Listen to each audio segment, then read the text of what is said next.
Hey everyone, today we're going back in time to uncover the story of the Greco-Bactrian Kingdom. This was a land where Greek settlers, once exiled from their homeland, built powerful cities and rich cultures right in the heart of Central Asia. It all started long before Alexander the Great. Back in the Persian Empire, during the rule of Darius I, Greeks were already being sent to live in Bactria, a distant region near modern Afghanistan. Over the years, more Greeks arrived, some as exiles, others as prisoners of war, and by the time Alexander conquered Bactria in 328 BC, Greek communities were already well-rooted there. After Alexander's death, his empire broke apart, and Bactria came under the control of the Seleucid Empire. But that didn't last forever. Around 250 BC, the local governor, Diodotus, decided he'd had enough. He broke away from the Seleucids and declared himself King Diodotus I, creating what we now know as the Greco-Bactrian Kingdom. Historians aren't entirely sure when exactly he made this bold move, but it was a turning point that gave rise to one of the wealthiest and most urbanized kingdoms in the East. Bactria, often called the Land of 1,000 Cities, became a symbol of Greek prosperity and influence far from home.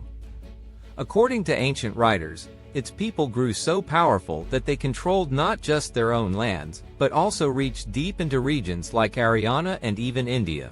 It was a land of grand cities, Bactra, Daropsa, Eucratidia, each buzzing with trade, art, and culture. Meanwhile, chaos was spreading through the Greek world. When the Ptolemies of Egypt captured the Seleucid capital, Antioch, it caused a major power shift. The governor of Parthia declared independence, and soon after, the Parthians rose as a new empire, cutting Bactria off from direct contact with Greece. But trade didn't stop. It just shifted. Sea routes through Greek Egypt kept Bactria connected to the wider Hellenistic world. After Diodotus I, his son Diodotus II, took the throne and even allied with the Parthians against the Seleucids. But that peace didn't last long. A new figure, Euthydemus, rose up around 230 BC and overthrew the Diodotid dynasty, establishing his own rule. Euthydemus wasn't just a rebel, he was a survivor. When the Seleucid king Antiochus III came to crush him with a massive army, Euthydemus fought fiercely. Though he lost one battle, he held out through a 3-year siege of his capital, Bactra, until Antiochus finally recognized him as king and even offered his daughter to Euthydemus's son, Demetrius, in marriage. Euthydemus and his family weren't just fighters, they were builders. A Greek inscription found in modern Tajikistan praises Euthydemus as the greatest of kings and his son Demetrius as a glorious conqueror. And indeed, Demetrius would go on to become a legend. Around 180 BC, after the fall of India's Mauryan Empire, Demetrius led an invasion into the subcontinent. Some say it was to protect Buddhism from persecution by the Shungas, while others believe it was just another imperial conquest. Whatever the reason, Demetrius pushed deep into India, perhaps even reaching the Mauryan capital of Pataliputra, laying the foundation for what became the Indo-Greek kingdom. Under rulers like Menander, the Indo-Greek kings ruled for nearly 2 centuries, blending Greek and Indian cultures and giving birth to the beautiful fusion known as Greco-Buddhism. Back in Bactria, power shifted again. Around 170 BC, a man named Eucratides rose to power, overthrowing the Euthydemid dynasty. He was a strong and ambitious ruler, expanding his influence across Central Asia and even parts of India. But his reign ended in tragedy. His own son betrayed him, killing him brutally and driving his chariot over his father's bloodied body. It was a dark moment that marked the beginning of the end for the Greco-Bactrian Kingdom. Soon after, the Parthians attacked and seized western Bactria. The kingdom weakened further, drained by constant wars, and eventually became easy prey for new invaders from the north. Nomadic tribes like the Yuagi and the Scythians began sweeping through the region, pushing the Greeks out of their strongholds. Chinese records from the time describe Bactria as a land full of cities and traders, but without strong leadership. A kingdom that had lost its spirit. By 120 BC, the Yuezhi had completely taken over Bactria. Some of the remaining Greek rulers fled south to the Kabul Valley, continuing to rule parts of India as Indo-Greek kings for another century. But the golden age of the Greco-Bactrian Kingdom was over. Still, its legacy lived on, in art, in architecture, in coins bearing both Greek and Eastern designs, and in the cultural bridge it built between worlds that seemed so far apart. Eventually, the Yuezhi themselves became known as the Kushans, who would go on to rule a massive empire across Central Asia and northern India.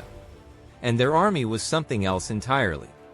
Long before the Greeks arrived, the people of Bactria were famous for their horsemen.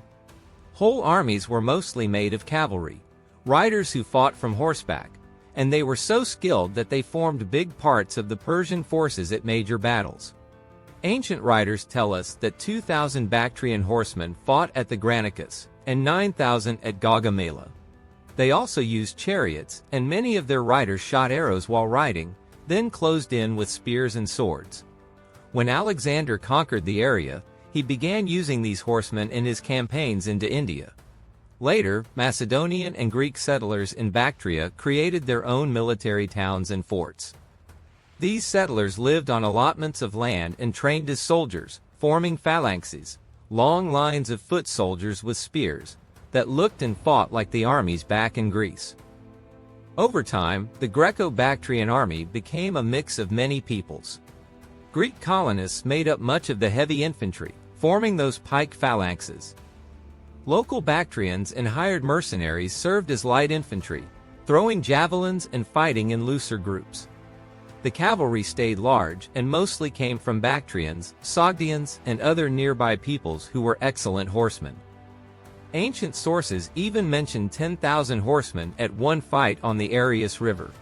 They also used heavily armored horsemen called cataphracts, and small elite units like the companion cavalry.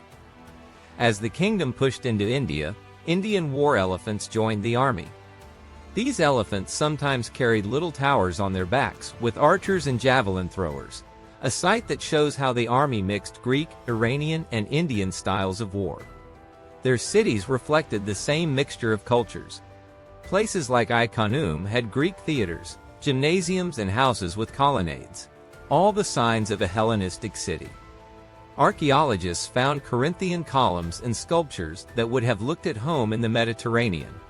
Inscriptions there show that people still valued Greek ideas about behavior and life, from learning manners as a child to giving good advice in old age. Greco-Bactrian coins are another way the kingdom told its story. These coins are famous for their fine portraits. Sometimes kings are shown aging, smiling, or wearing special helmets. The Greeks in Bactria tried new designs, using different metal mixes and sometimes putting Greek text on one side and Indian script on the other. Some coins even show Indian gods, which tells us how open the kings were to the religious and artistic ideas of their neighbors. Contacts with far-off places were real and surprising. Evidence hints that Greek expeditions may have reached into parts of what is now Xinjiang in China, and Chinese travelers later wrote about the rich markets of Bactria. Traders carried Chinese goods to Bactrian markets, and ambassadors passed messages between distant courts. These connections helped start long trade routes that would later be called the Silk Road. The Greco-Bactrians also had close links with India. Greek ambassadors lived at Mauryan courts, and Buddhist missions were sent to Greek lands. Some Greeks in the northwest of India are said to have become followers of Buddhism. Artists and architects borrowed ideas from each other, so Greek designs appear in Indian pillars and capitals, and early images of Indian gods show up on Greek-style coins. Together, these shared ideas created art and culture that blended the best of both worlds.